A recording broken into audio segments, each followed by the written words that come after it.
You humans' memories are short. You need to be reminded. You need to keep telling the stories to every new generation. The problem is that there is no other island this time.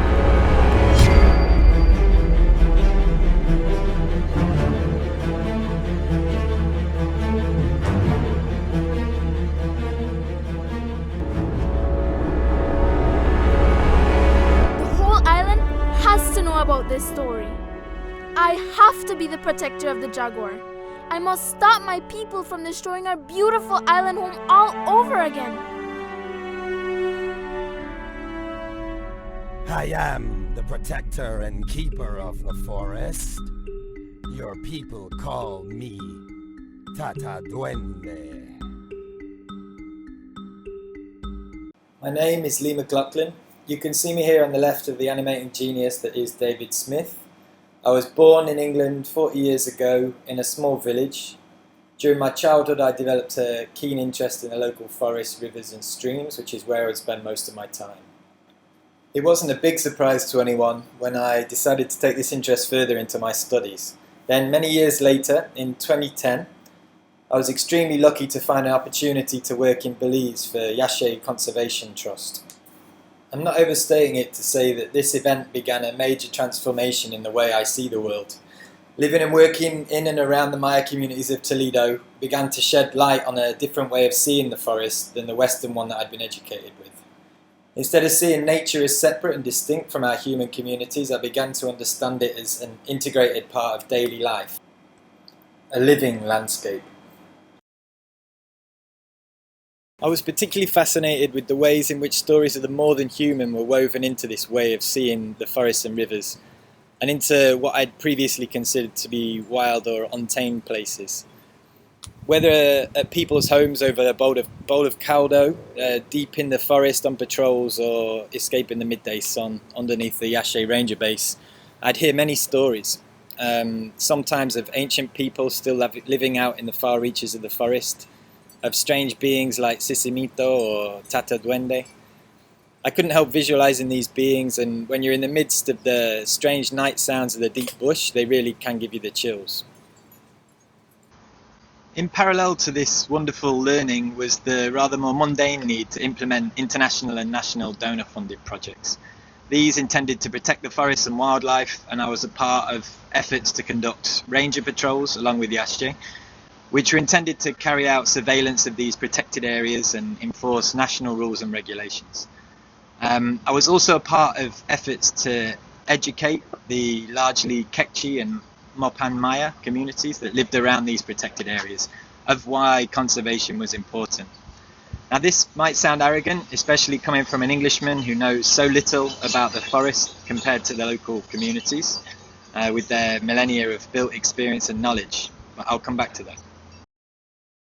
Now, some years later, after I had some success with the publishing of an illustrated storybook called Tenuk the Tapir, which some of you may have heard of, I was encouraged by my colleagues' response that this was a refreshing alternative to what are often quite dry and boring, jargon-filled attempts to share conservation information. So, lying in a hammock and experiencing a rare rush of creative energy, I started writing a story for another book, this time integrating the famous Duende from the stories that I'd heard so many times from friends and colleagues. And then literally the following week, a friend sent me a fantastic animation short called The Manatee, which was the creation of a talented animator who happened to live just a couple of streets away from me in Belmopan. His name was David. I contacted him. He happened to have gone to school with my wife, various other connections, and we arranged to meet. We both realized the immense potential for animated movies to reach Belizeans, but we also both recognized that they're dominated by a distinctly American perspective and narrative. So we agreed to work together to make something that would be clearly recognizable as a Belizean production. Soon afterwards, I attended a presentation at the Belize National Research Conference by Gerardo Polanco and Christopher De Shield. And that looked at the use of folklore, such as, in this case, the Ishtabai, in the work of Z. Edgell, the famous Belizean author. And I was becoming, through this, I was becoming more aware of the influence that the colonial period, complete with its Christian morality, might have had on the ways in which these stories that I've been telling you about were told to me and others. So I was reflecting on this, and particularly how this might have influenced the story that I'd wrote. A post on the excellent Belize Yucatec Maya Facebook page summed this up well when they addressed a false claim that Tata Duende translated directly to grandfather demon. And I'm quoting from the page here.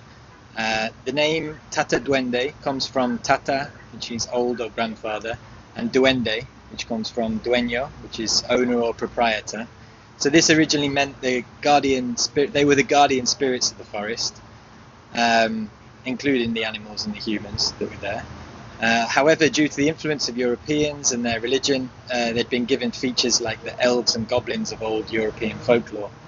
And this was also the source of the scary features like the taking of the thumbs and the stealing of children.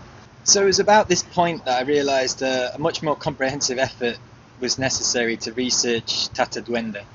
So I began contacting researchers and well-known storytellers from across Belize, including Andy Chuck, Carmen Carrillo, Doña Libertad Carl, Aurelio Shaw, Evarista Balam, as well as researchers including Gerardo and Christopher, to make sure that the story that I'd written was as faithful to the original form of the story and the role that Tata Duende, who is also known as Nukuch Tat or Yom Balam to the Yucatec Maya, so the role that he'd played in society before the colonial project.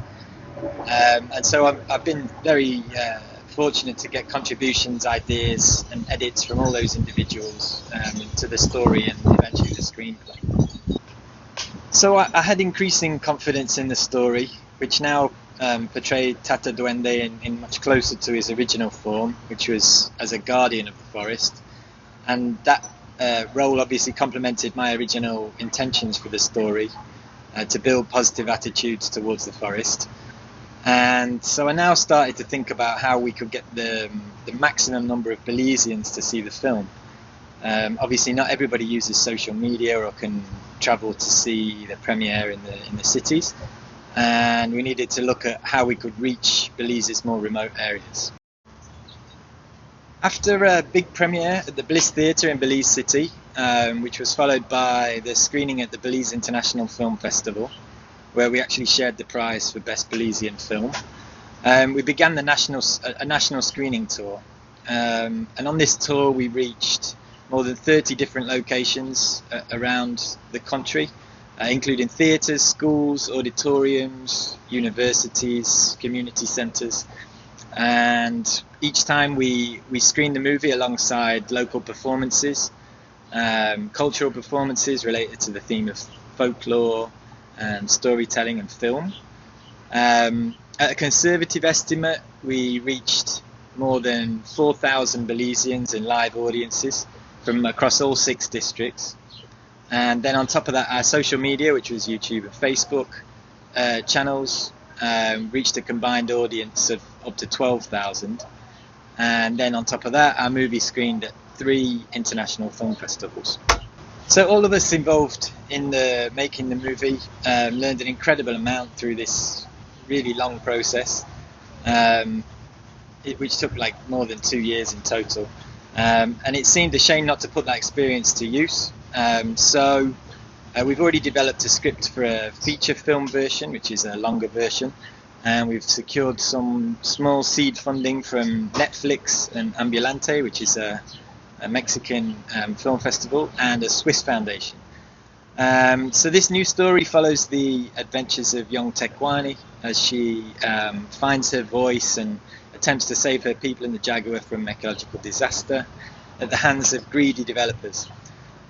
Some of the key themes of the movie include environmental protection, folklore, and Belizean culture, as well as female empowerment, capitalism or anti-capitalism, people power, and the unique bond between a father and a daughter.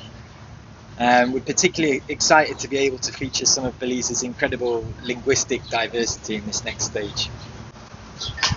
Belize's animation capacity's definitely been advanced by David Smith, director of animation, but we also provided an outlet for the talents of young Belizean animators, actors, sound engineers, songwriters and performers and score composers. And we've got an opportunity to demonstrate this talent and build it whilst telling important, culturally respectful stories that can build momentum against the ongoing degradation of Belize's environment. I'd love to give thanks to all of those involved in the production of the movie, from its conception to execution, and also to all of those who've given encouragement and support in all of the forms that takes along the way. Thanks.